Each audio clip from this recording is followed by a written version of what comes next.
Good evening. On tonight's show, you're going to maybe even ponder the thoughts of is the universe conscious?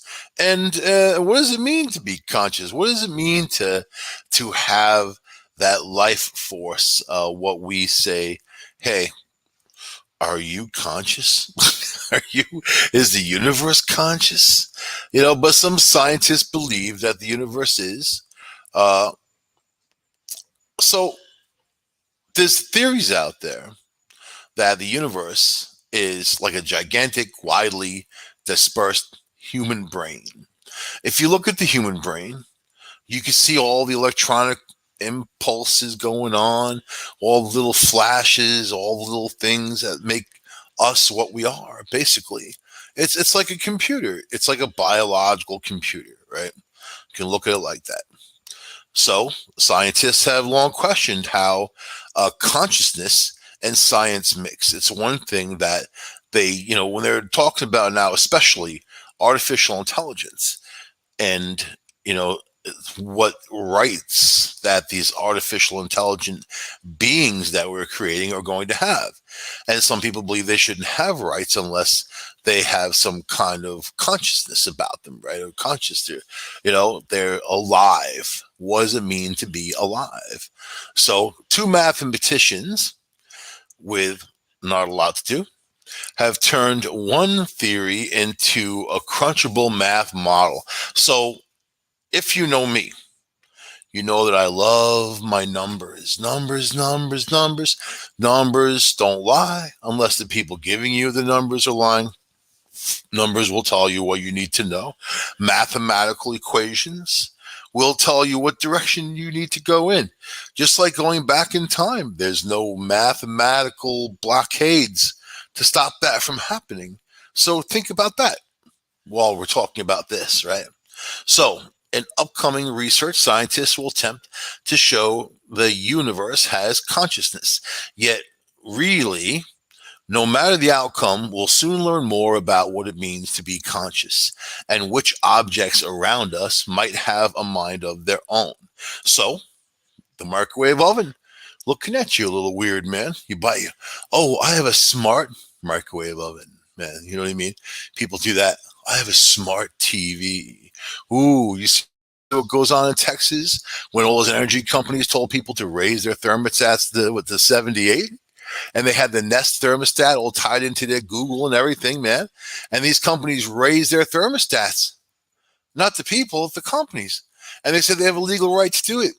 So with these questions of who's conscious and who's not, there's also questions of liability and responsibility.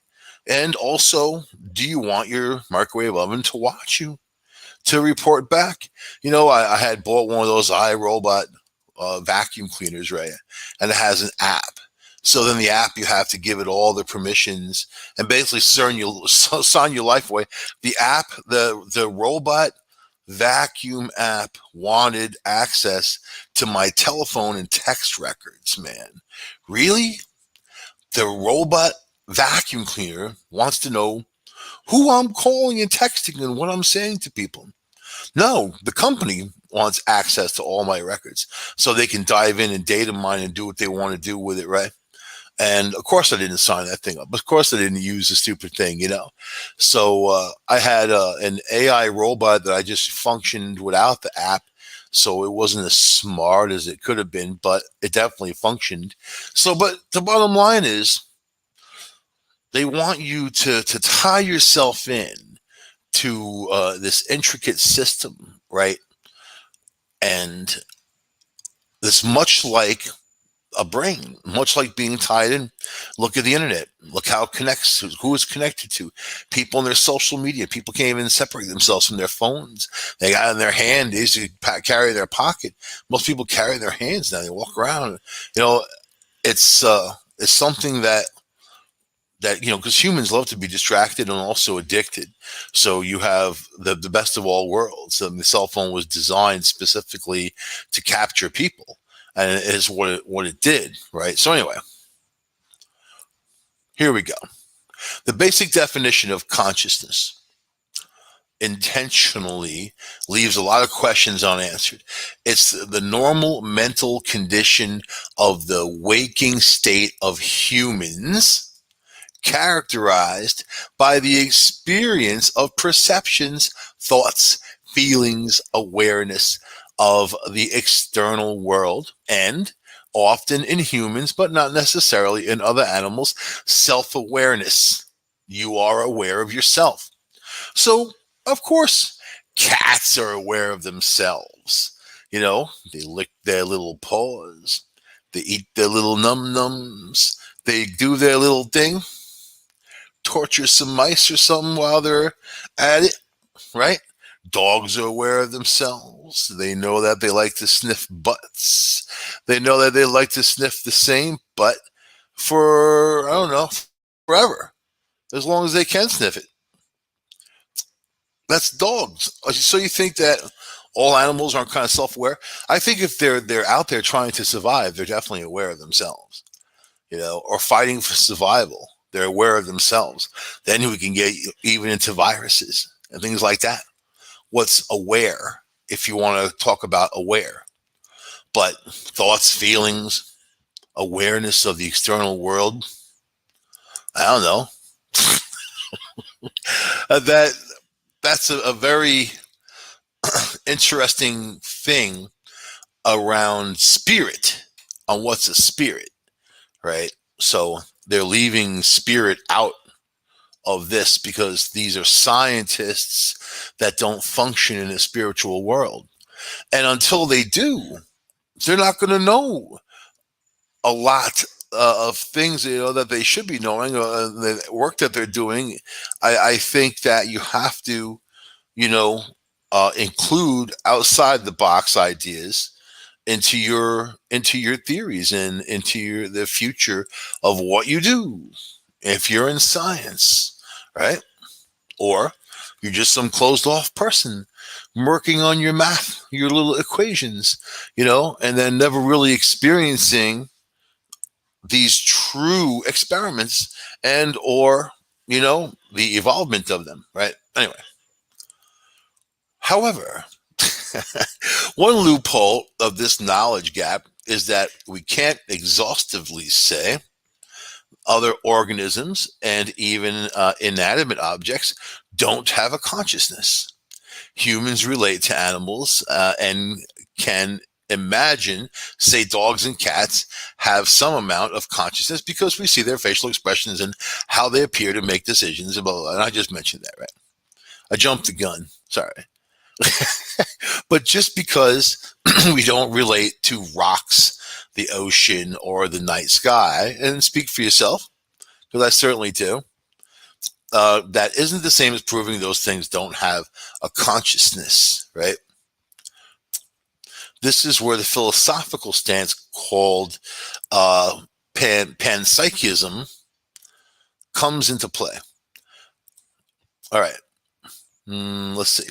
It's also where physics enter the picture. Some scientists have posted that the thing we think of as consciousness is made of micro scale quantum physics, basically events and other spooky actions at a distance, right? What Einstein described, somehow fluttering inside our brains and generating conscious thoughts.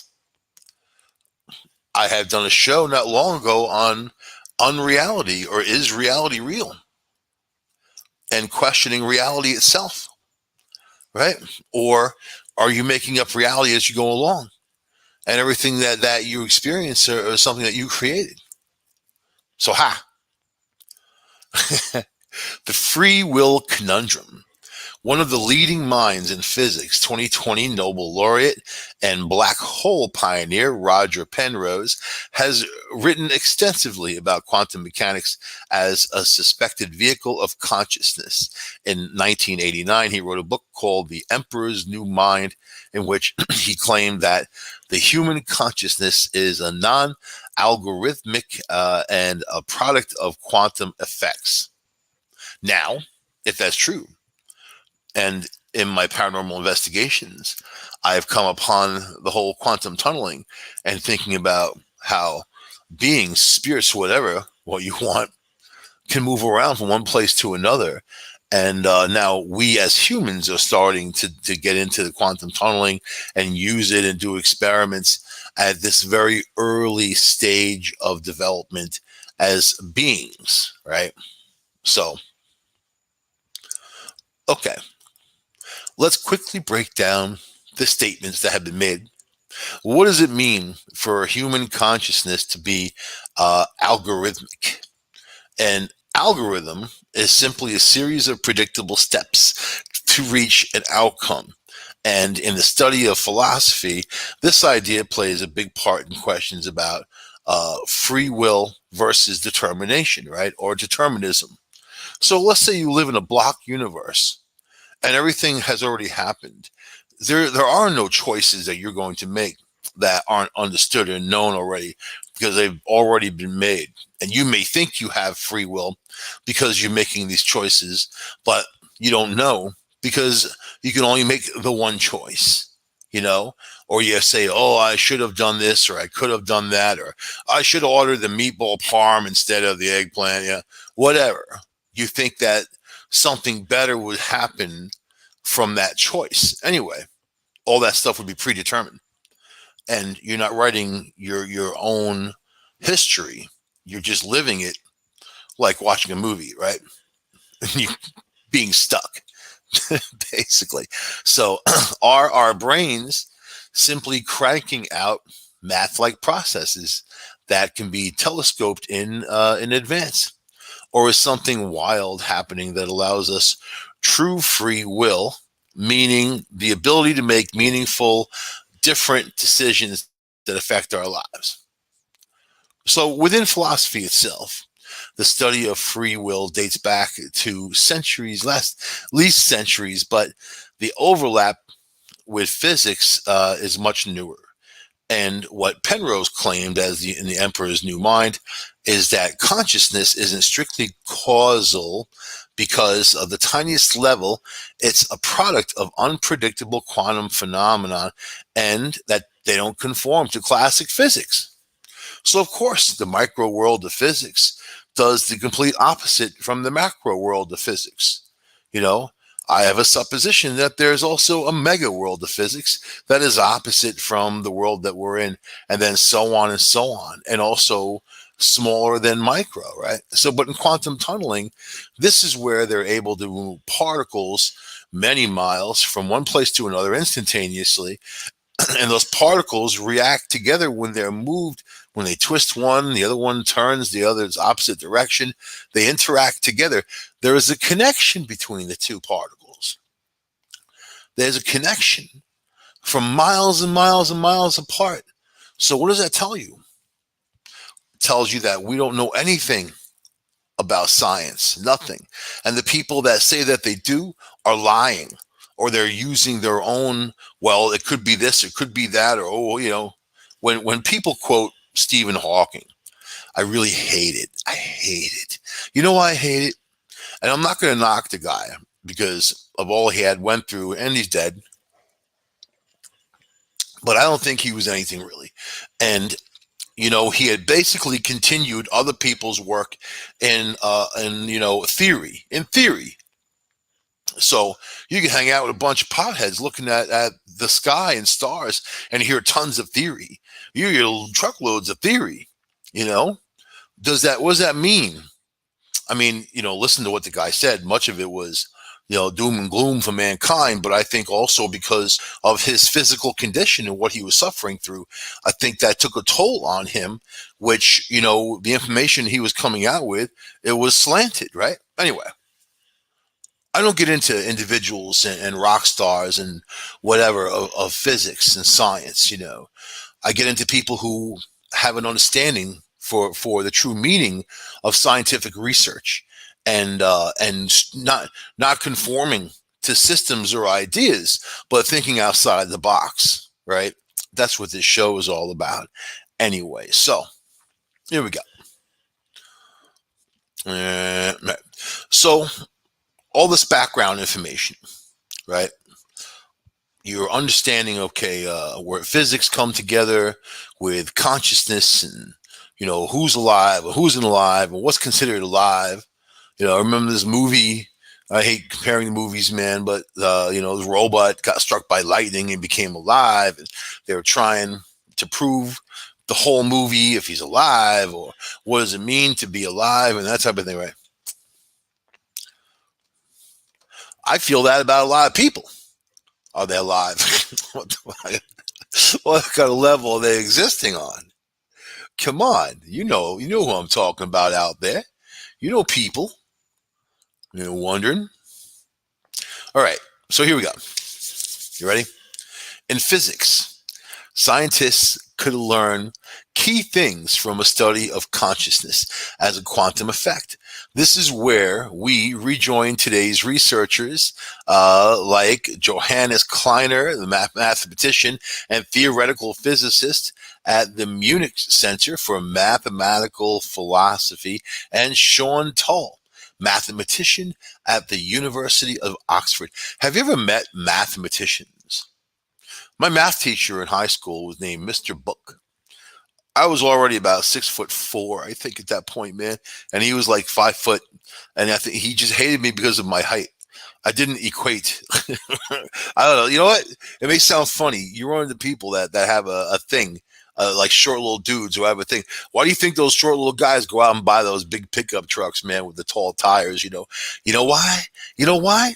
Because they're compensating, mathematically compensating. But it doesn't make Mr. Winky any bigger, no matter what kind of tires you put on your truck, man.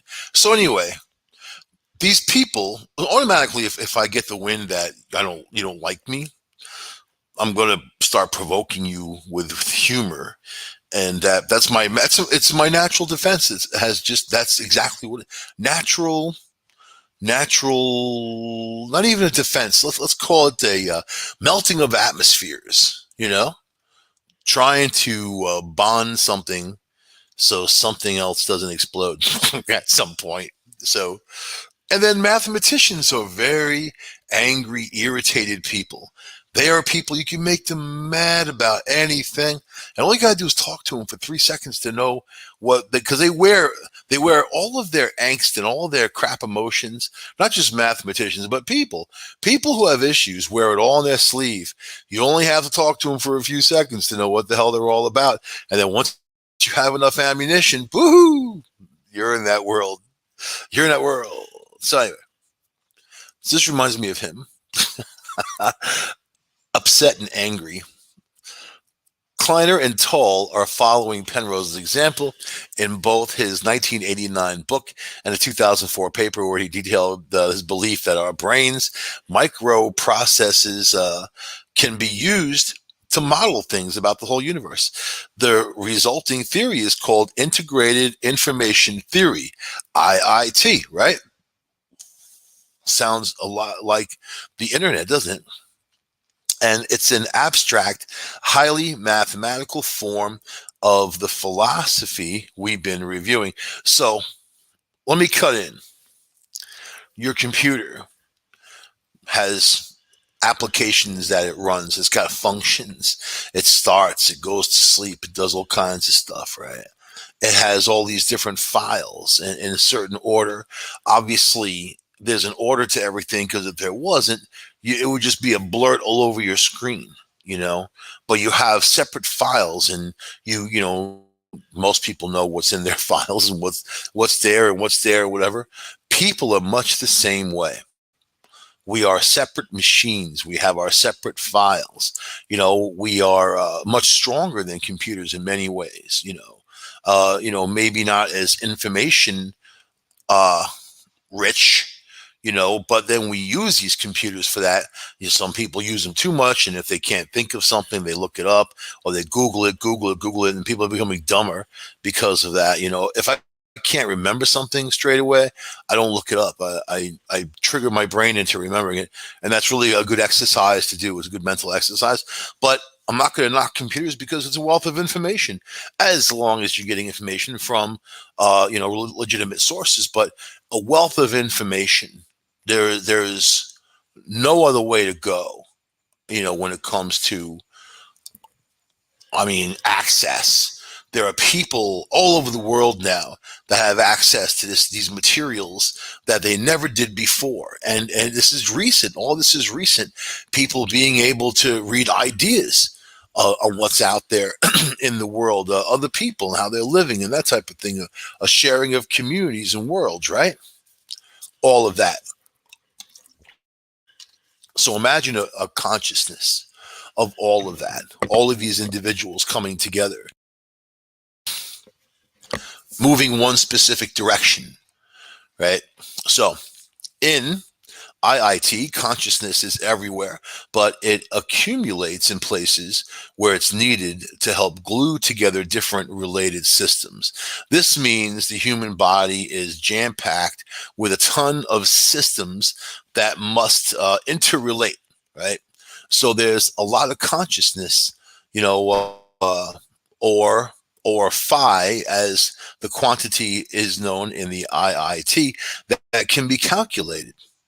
So think about all the parts of the brain that work together.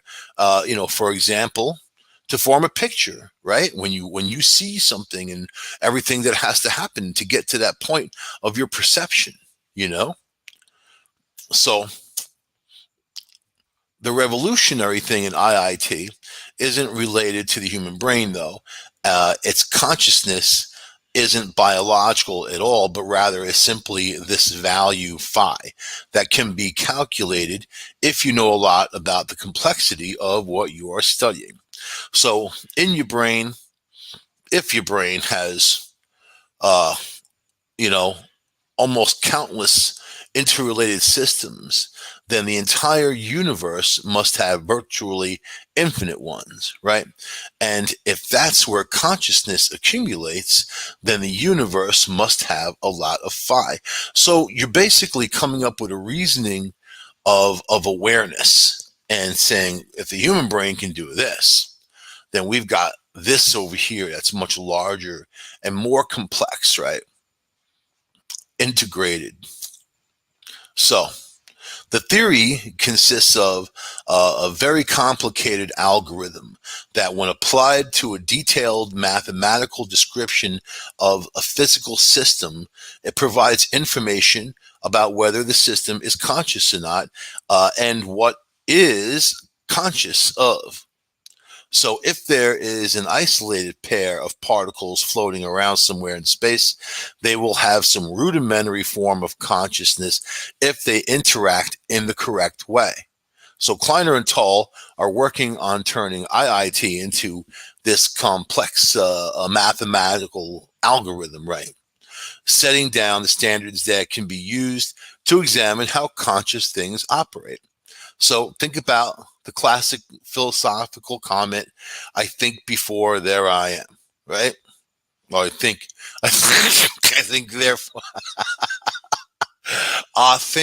therefore, I am. Then, or also, yeah, I'll have that whiskey. That's also a consciousness type of thing. So imagine two geniuses turning that into a workable formula when you substitute in 100 different number values and end up with your specific I am answer. So the next step is to actually crunch the numbers and then grapple with the moral implications of the hypothetically conscious universe. So interesting stuff, right? I like it because it brings people closer to even a spiritual answer, you know. All too often, scientists have dismissed, even the paranormal. So they kind of don't even acknowledge it. And now they're being forced to acknowledge it because things are coming to light that are unexplainable, so it's different. I'll tell you, when I started doing my ghost show and I was playing it on local cable in Ithaca, New York, I had these physicists from Cornell contact me, an email. And the guy's like, I've been watching your shows for a while now. I see the equipment that you use. He's like, it's not possible for you be getting these spikes and what goes on in your equipment, unless, we're faking it or something, right? And I always invite people to come along if they have any kind of I love the doubters. I have real fondness of watching people run out of the haunted house who are terrorized and screaming because it's the sadistic side of me. I'm sorry, but I've had the biggest and the best. I don't believe in ghosts. Ha ha ha! I'll go in there. There's no problem. It's just an empty building. It's stupid. Really? Why don't you come along with us? And then those are the people within, 15, 16 minutes. I gotta get out of here. Oh, I'm hot. I'm cold. I'm sweating. I don't know what to do. I see things. I hear things. Bah. I think it's time that you go to 7-Eleven and get a Slurpee and calm down, man. Just take a breath, calm down. It's going to be all right. Not really. They're going to follow you home and haunt you for good. Bah! Anyway, I don't know how the hell we got on that one. That's my crazy brain. That's my crazy brain growing off in a whole nother direction. Woohoo! So, how about this? Can our brains help prove the universe is conscious? And this is much like the article I read previous, But I really like to focus on the conscious part of, I don't know, of being aware and perception. And everybody's perception is different, Everybody's perception is different. If when the stuff that you see, the things that you experience, then even if you were a large group of people and you witness an event, you're going to get a large group of stories. All the stories are not going to be the same. You're going to have, maybe they're going to have similar parts, but not the same, because it comes down to perception and what people are paying attention to as something's going on, and your attention span versus your ability to keep knowledge in your brain, right? Information, for God's sakes. All right, but how about this? How about the ghost in the machine, man? As individuals, we feel that we know what consciousness is because we experience it every day, right?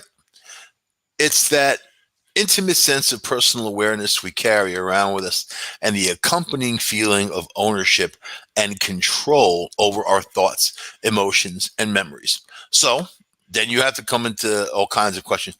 Do we control our own emotions? Other people can make you upset. If you get upset and you get angry, you're not in control of your emotions. Anger is a secondary emotion, right? So there are manipulators of those senses and of those feelings and of those things. But are you aware? Well, you wake up, you use the bathroom, you make coffee, whatever you do, right? That's what I do. So, in that order, usually. So, it really comes down to, yeah, okay, I'm aware. So is the cockroach up crawling up the wall. I don't have cockroaches, but you know what I'm saying. There are beings that know they've got to go out there and do their business, or they're not going to survive. So I think again it comes down to survival, right?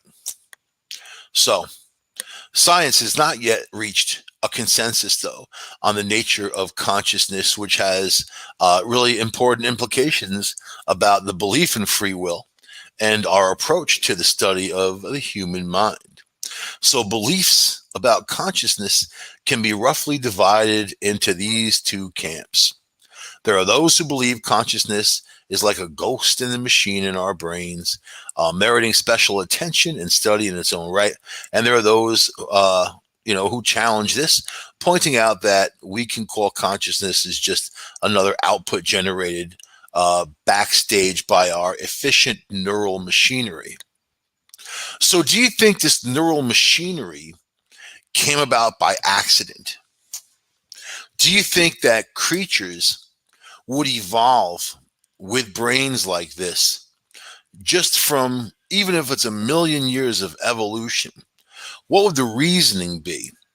Because certainly you have humans that need to survive. You need to go out and get food, have your families, people procreate, and they do that type of thing. And especially early man in those rough conditions, it doesn't add up mathematically.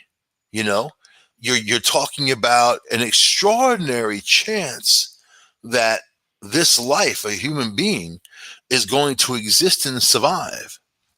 You know, from what? From some creature who crawled out of the sea to evolve in what people are now. It doesn't make any sense. I don't care if there's a million years. I don't care if there's 10 million years. It doesn't make any sense, for people to have evolved in such a way that, they believe they have mental telepathy. They believe that they are all connected through a whole network that goes beyond your computer.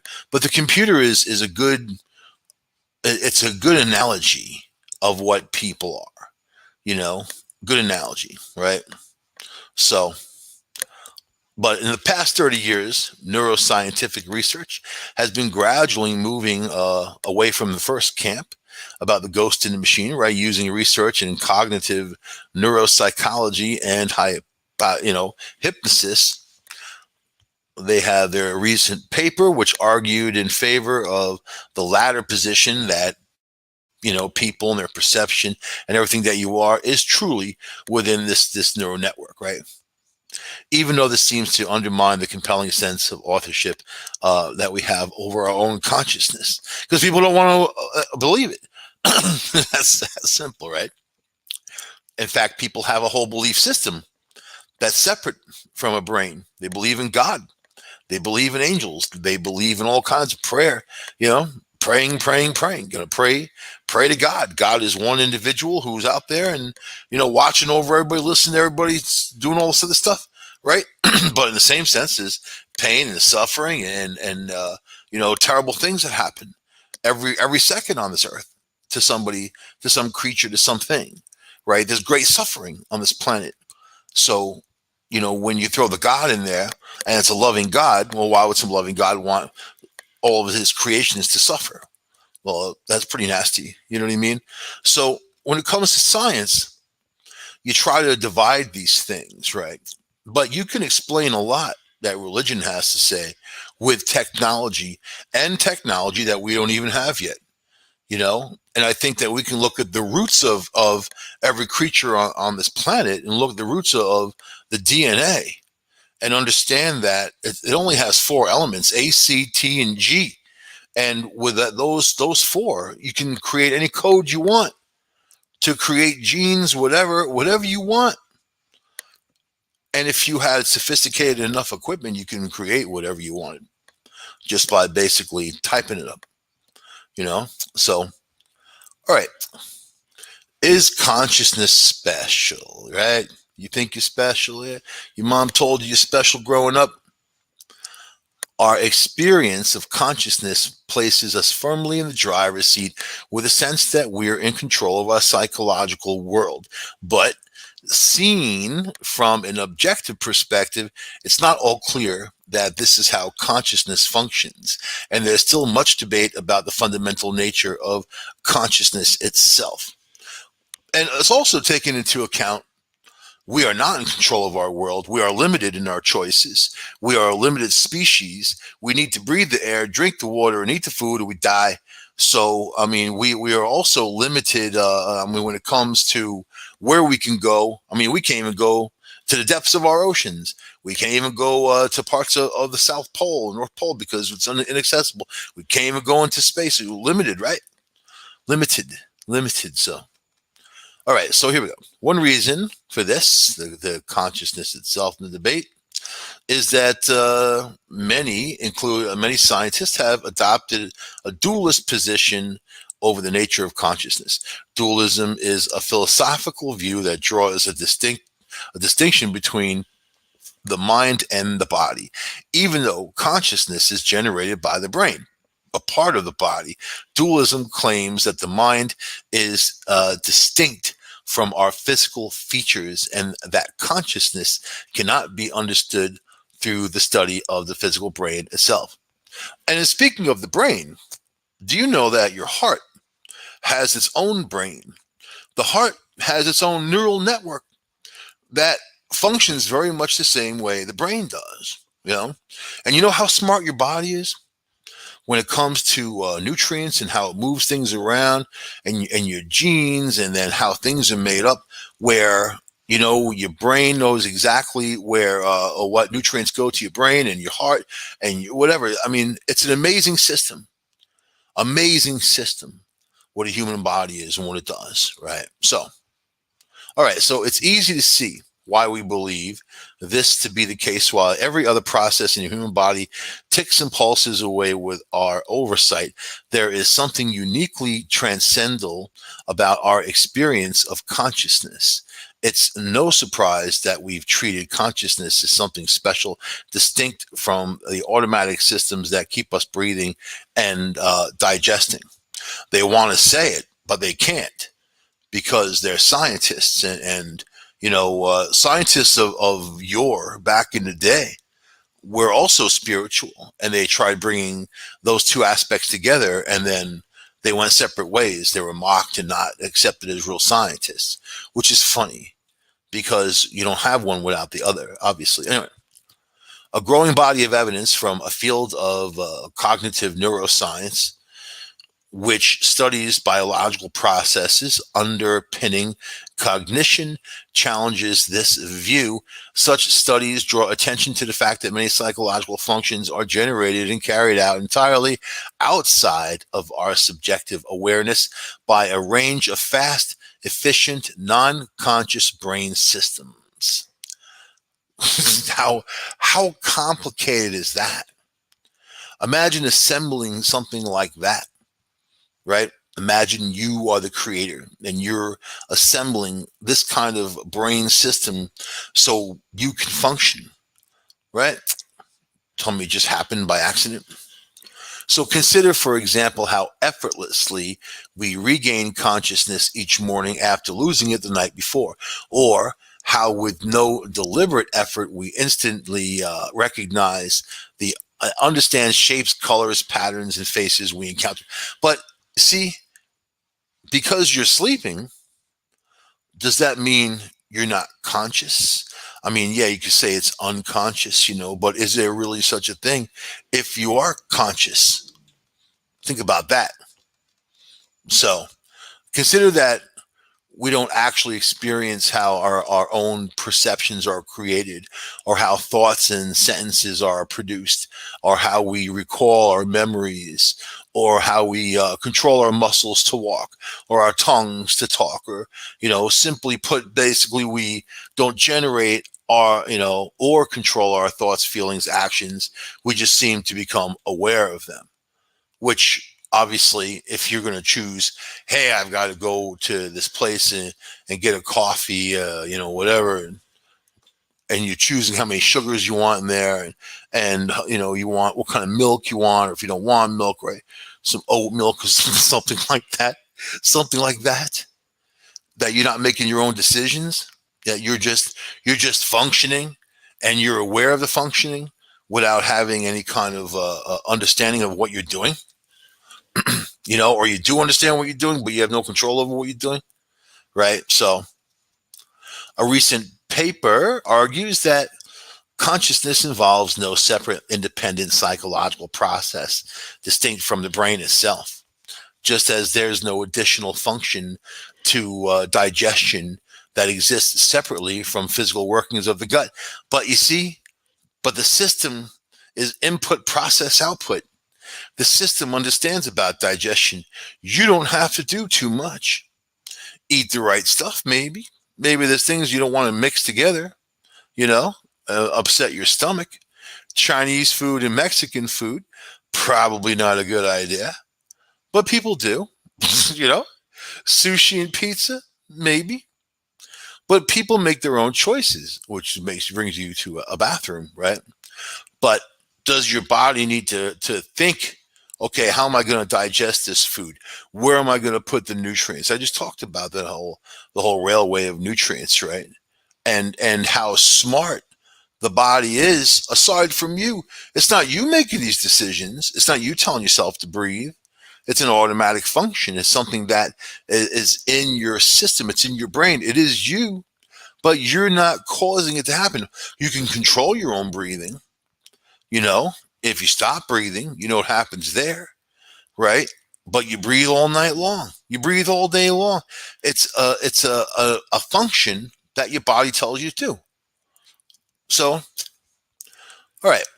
While it's clear that both the experience and content of the consciousness are real, scientists argue that there are basically secondary phenomenon based on the mechanisms of the physical brain itself.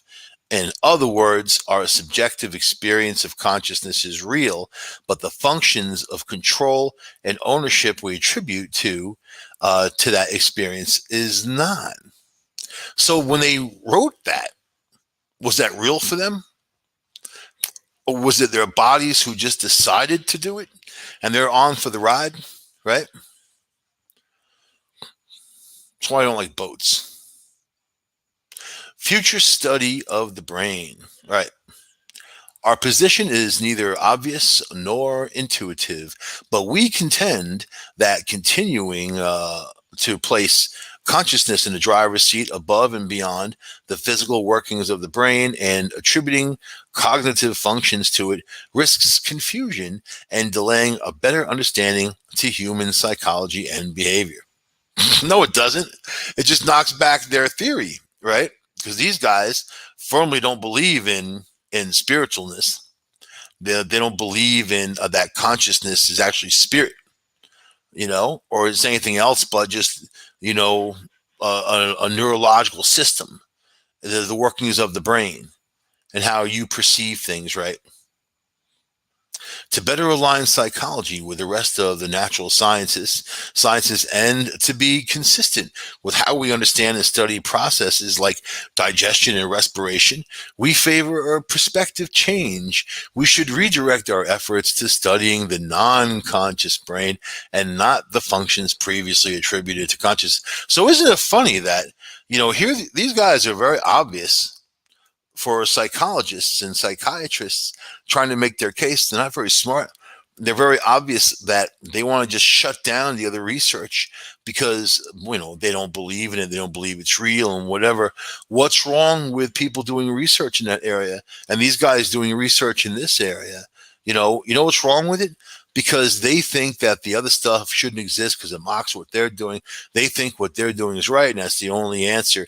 That kind of arrogance and ego does not take you on a path of happiness, man, and also seeking out any kind of knowledge either. It gets you, it brings into an adversarial game and an area in science that shouldn't be adversarial. It should be a working harmony, right? But it's interesting when I read these articles that these groups do, and it's just wow. They just don't believe in it. People didn't believe in Nikola Tesla. They mocked him and all the other stuff. And, how many inventors, over the years, over the centuries that were mocked, especially back in the day when they were bringing in spiritual aspects to their scientific research. And then it was mocked and it was separated. And, of course, you have a whole religious system that's designed for power and control where they don't want you to have any original ideas. So they also separated things, right? But what is it, where do you find yourself in every day? I mean, your conscious life. And what is consciousness? I mean, really, it hasn't been answered. And this is something that they're researching, which is kind of funny, actually, because I think that if you're self-aware and you're functioning, that's pretty much conscious, right? Especially if you have a purpose. But some people, they have no purpose. Some people are retired. They don't do anything. They kind of just wake up and live their lives or look at the news and, yell at their TV and whatever, man, and go to sleep again. Right? Some people get up and they go out and build bridges, or they do things for humanity. I mean, you have all levels of life that function on different planes, right? So, are those people all conscious? Of course they are. Are their dogs conscious? Of course they are. So, but it comes down to what level, and then what does it mean? ultimately to how we treat other creatures, other beings, other things that are conscious, right? I mean, do we treat them differently? Are plants conscious? Are plants aware of themselves? Are they just reacting to the environment when they grow? There are some plants that are very aware, some not so, but same for people. So these are all things that we need to explore in the future. But I think it's very, very, very interesting stuff. Anyway, I'm conscious of the fact that I've got to end the show right now. And also the fact that my coffee cup is empty. Why is my coffee cup always empty? I don't know, but I'm conscious of that. I will talk to you guys next week on this here show, United Public Radio Network, UPRNTalkRadio.com, 107.5 New Orleans, 104.7 in Pass Christian. I'll see you next week. Que pasa, que pasa, que pasa, yeah.